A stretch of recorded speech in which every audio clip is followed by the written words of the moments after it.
Om Sairam. Hi friends, welcome to our channel crazy craft.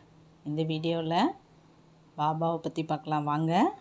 Shirdi நாதா வருக, சீலங்கள் தருக, பாபாவே வருக, பசுமைகள் தருக, நாயகன் நீயே வருக, நன்மைகள் தருக, சாய் ஜோதியே வருக, சகலமும் அருள்க. சாயிநாதனை இப்படி நாம் வீட்டுக்கு வரவேற்கலாம்.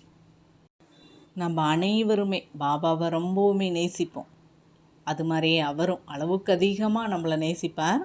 தாயின் மடியில் தலை சாய்த்து மகிழ்வது போல நாம் அவர் பாத மலர்களை தலை சாய்த்து பேரின்பம் அடைகிறோம். நம்மளுடைய வேண்டுதல்களெல்லாம் பாபா கிட்ட அங்கே போய் வைக்கிறோம்.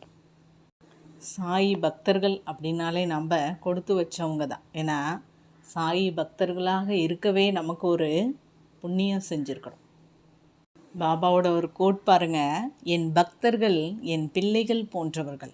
அவர்கள் எந்த நிலையில் இருந்தாலும், எங்கு இருந்தாலும், எவ்வளவு தூரத்தில் இருந்தாலும் துன்பப்பட விடமாட்டேன் அப்படின்னு சொல்கிறாரு. நீங்கள் பாபாவை வீட்டில் கும்பிட்டாலும் சரி, வாரம் வியாழக்கிழமை பாபாவை கோயிலில் போய் கும்பிட்டாலுமே சரி, உங்களுக்கு என்ன வேண்டிக்கணுமோ அதை நல்லா வேண்டிக்கோங்க. ஆனால் வேண்டிக்கிட்டு போவோம், நினச்சிக்கிட்டு போவோம். ஆனால் பாபாவோட அந்த திருவடி பாதங்களை நாம் தொடும்போது நமக்கு அந்த வேண்டுதல்களே மறந்து போய்டும். ஏன்னா நமக்கு அவ்வளோ ஒரு சந்தோஷம் இருக்கும். அந்த பாபாவை அந்த கோவிலில் பார்க்கும்போது அந்த பேரின்பத்துக்கு அளவே இருக்காது. நம்ம என்னெல்லாம் கேட்கணும்னு நினச்சோமோ, யாருக்காக வேண்டிக்கிறோன்னு நினச்சோமோ எல்லாமுமே மறந்து போய் அந்த பாபாவை பார்க்குறது, அந்த சந்தோஷம் மட்டும்தான் நமக்கு நிலையாகவே இருக்கும். அது ஒரு நிதர்சனமான உண்மை.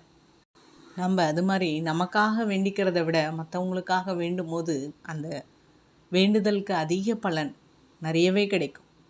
இப்போ இந்த இடத்துல ஒரு வேண்டுதல் என்னன்னு பார்க்கலாம். இப்போது திங்கக்கிழமை +2 எக்ஸாம் பசங்களாம் எழுத போகிறாங்க.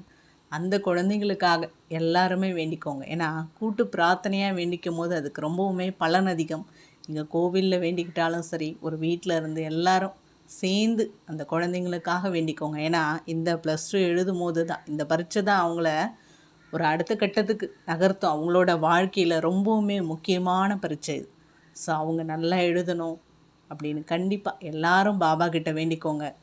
சேர்ந்து வேண்டிக்கும் போது பாபா மீதி எல்லாமே அழகாக அந்த குழந்தைங்களுக்கு அவங்க எதிர்காலத்தை தீர்மானிப்பார்.